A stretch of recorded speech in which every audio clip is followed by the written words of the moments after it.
Showroom থেকে গাড়ি কিনে নিয়ে এসে সে রাস্তায় নামাই দিল।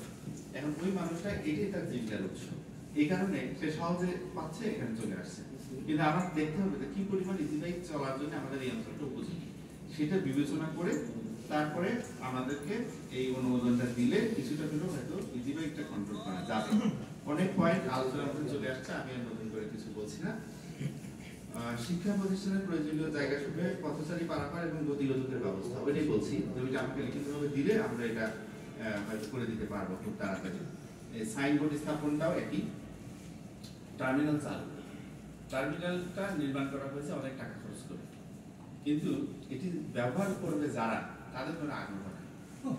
মানে ব্যবহার করবে কে? বাস মালিক যারা আছে, তাদের কোনো আগ্রহ দেখা যাচ্ছে না। তো এখানে তো বাস মালিকরা বেসিক্যালি নাই। যদি তারা থাকতো তাদের কথাটা আমরা অন্তত শুনতে পারতাম যে কেন তারা যাচ্ছে না ওইখানে। তাহলে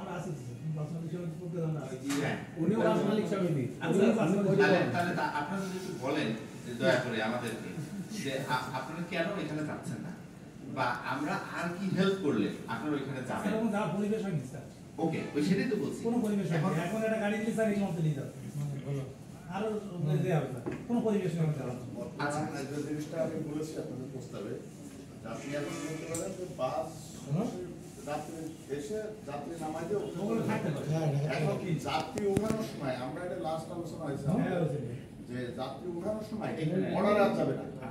বাজার থেকে বাজার যে কাউন্টার আছে এখানে অর্ডারটা নেতালিটা করা যাবে। সেটাও যদি হয় তাহলে ওটা কিন্তু মানে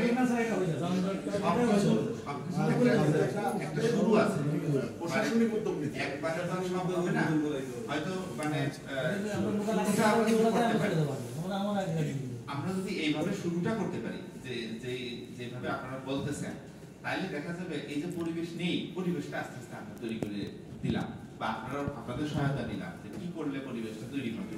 পৌরসভা আছে, আমরা আছি, বা আমাদের আরো ঊর্ধ্বতন কর্তৃপক্ষ আছে, তাদের সাথে কথা বলে আপনাদের শুরুটা অন্তত করে দিতে পারি, বাকি পরিবেশ আস্তে আস্তে এমনি সৃষ্টি হয়ে যাবে।